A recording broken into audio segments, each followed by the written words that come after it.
So we have seen metalloporphyrins. Porphyrin is the derivative of porphin. പോർഫിൻ എന്ന് പറയുന്നത് C20H14N4.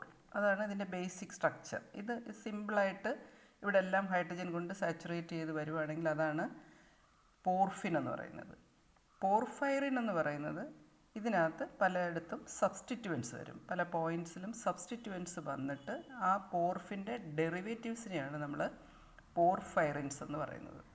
അതുകൊണ്ട് തന്നെ മെറ്റലോപോർഫൈറിൻസ് എന്ന് പറയുന്നത് പോർഫൈറിൻ, അതായത് പോർഫിൻ്റെ ഡെറിവേറ്റീവായ പോർഫൈറിൻ്റെ മെറ്റൽ കോമ്പൗണ്ട്സ് ആണ് മെറ്റലോപോർഫൈറിൻസ്.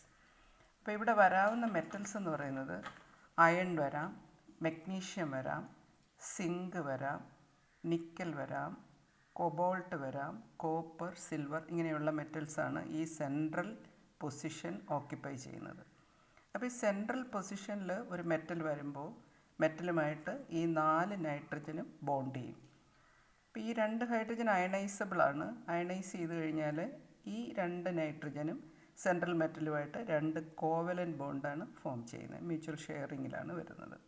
അപ്പം ഇതിൻ്റെ നൈട്രജൻ്റെ 3 വാലൻസീസ് എന്ന് പറയുന്നത് 2 വാലൻസി റിങ്ങിൽ തന്നെ വരും, 3rd വാലൻസി മെറ്റലുമായിട്ട്. അങ്ങനെ 3 വാലൻസി സാറ്റിസ്ഫൈ ചെയ്യും ഈ 2 നൈട്രജൻ. ഈ കേസിൽ ഈ 2 ഓപ്പോസിറ്റ് നൈട്രജന് ഓൾറെഡി റിങ്ങിനകത്ത് തന്നെ 3 ബോണ്ട്സ് ഉണ്ട്.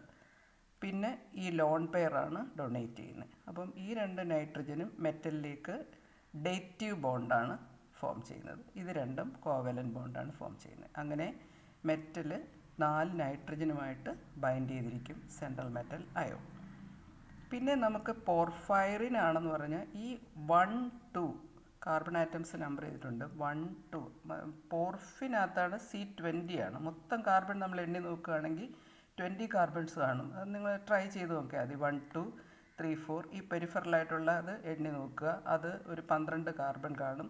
പിന്നെ 13, 14, 15, 16 ഈ ഇൻ ബിറ്റ്വീൻ വരുന്ന കാർബൺ ഇതും കൂടെ ചേരുമ്പോഴത്തേക്ക് മൊത്തത്തിൽ 20 കാർബൺസ് വരും. അപ്പോൾ ഇവിടെ നമ്മൾ ഈ പുറത്തുള്ള കാർബൺ ആറ്റംസിനെ കൺസിഡർ ചെയ്യുവാണെങ്കിൽ ഇതിൽ ഓരോ റിങ്ങിലെയും കാർബൺ ആറ്റംസിനെ 1, 2, 3, 4, 5, 6, 7, 8. പിന്നെ 9th കാർബൺ എന്ന് പറയുന്നത് CH ഇവിടെ 9, CH10, CH11, CH12. അങ്ങനെ ഒരു 12 കാർബൺ ആറ്റമാണ് ഇവിടെ സബ്സ്റ്റിറ്റ്യൂഷനിൽ റെഡിയായിട്ട് നിൽക്കുന്നത്. അപ്പോൾ അവിടെയൊക്കെ സബ്സ്റ്റിറ്റ്യൂഷൻ വന്നാലാണ് നമുക്ക് പോർഫൈറിൻ ആകുന്നത്, പോർഫൈറിൻ ആകുന്നത്. പിന്നെ 4 നൈട്രജൻ ഓൾറെഡി ഉണ്ട്. അപ്പോൾ ഇവിടെ ഹീം ഗ്രൂപ്പ് ആണെങ്കിൽ ഇവിടെ അയൺ വരും.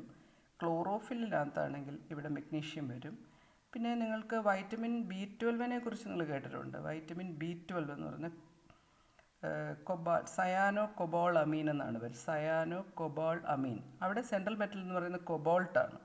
അപ്പോൾ ഇതുപോലൊരു പോർഫൈറിൻ ഡെറിവേറ്റീവ് സബ്സ്റ്റിറ്റ്യൂട്ടഡ് പോർഫിൻ, ആ പോർഫൈറിൻ്റെ സെൻട്രലിൽ കൊബോൾട്ട് വരുമ്പോഴാണ് അതിൻ്റെ അങ്ങനെയുള്ള ഒരു മെറ്റലോപോർഫൈറിനാണ് നമ്മുടെ വൈറ്റമിൻ B12 അല്ലെങ്കിൽ സയാനോ കൊബോൾ അമീൻ.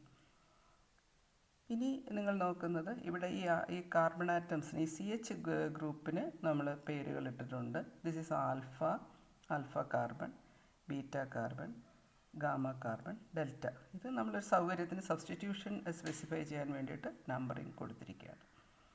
അപ്പം ഇന്ന് പറഞ്ഞത് പൈറോളിൻ്റെ ഡെറിവേറ്റീവ് 4 പൈറോൾ റിങ്സ് യുണൈറ്റ് ചെയ്തിട്ടുണ്ടാകുന്ന ഒരു ഹൈഡ്രോകാർബൺ നൈട്രജനേറ്റഡ് ഹൈഡ്രോകാർബൺ സ്ട്രക്ചറാണ് പോർഫിൻ എന്ന് പറയുന്നത്. പോർഫിന് സബ്സ്റ്റിറ്റ്യൂഷൻ വരുമ്പോഴാണ് പോർഫൈറിൻസ് ഉണ്ടാകുന്നത്. അപ്പോൾ സബ്സ്റ്റിറ്റ്യൂട്ടഡ് പോർഫൈറിൻ അല്ലെങ്കിൽ പോർഫിൻ സബ്സ്റ്റിറ്റ്യൂട്ടഡ് കോമ്പൗണ്ട്സ് പോർഫൈറിൻ്റെ സെൻറ്ററിൽ മെറ്റൽസ് വരുമ്പോൾ മെറ്റലോപോർഫൈറിൻ. ആ മെറ്റലോപോർഫൈറിന് എക്സാമ്പിൾസാണ് നമ്മൾ കണ്ടത് ക്ലോറോഫിലും ഹീമും.